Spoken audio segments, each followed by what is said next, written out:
Okay, good morning mga kabugid. Bali, ano natin to, i-unbox natin yung ano natin, nabili natin sa online na plastic mulch. Tingnan natin kung legit, baka ano lang to, kahoy. Tingnan natin.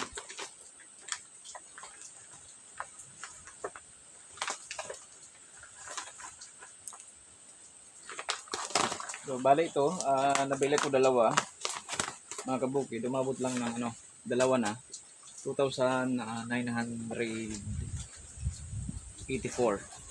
yung na to, 2,984 yung binayaran ko dito sa plastic mulch na to. Yan, box lang natin mga kabukid para sigurado. Mahirap na, baka ano lang to,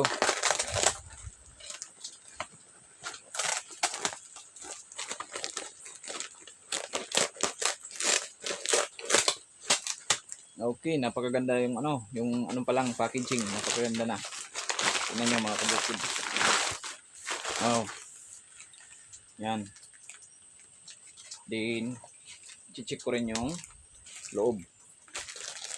Bali ang nito, yung diameter nito mga kabukid, yung lapad niya 1.2, din yung haba 400 meters. Yan po yung natin, napili sa online. Then mga kabukid, yung mga interesadong bumili dyan, para makatulong naman, ilalagay ko yung link doon sa comment section para hindi na kayo mahirapan. Kasi legit yung natin nabilhan. Yan yung natin nabili, mga plastic mulch. Ito.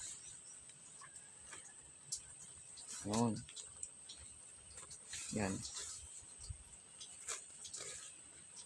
Bali ito yung nabili natin. Okay. Okay lang siya. Pero medyo mas manipis lang ng konti kaysa doon sa yung na una namin nabili. Pero at least legit yung natin nabili na plastic mulch.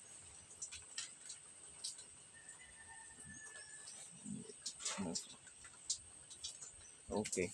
Bali yan lang mga kabukid. Bali sure ako na legit na yung shop na nabili natin. Okay, yan lang mga kabukid.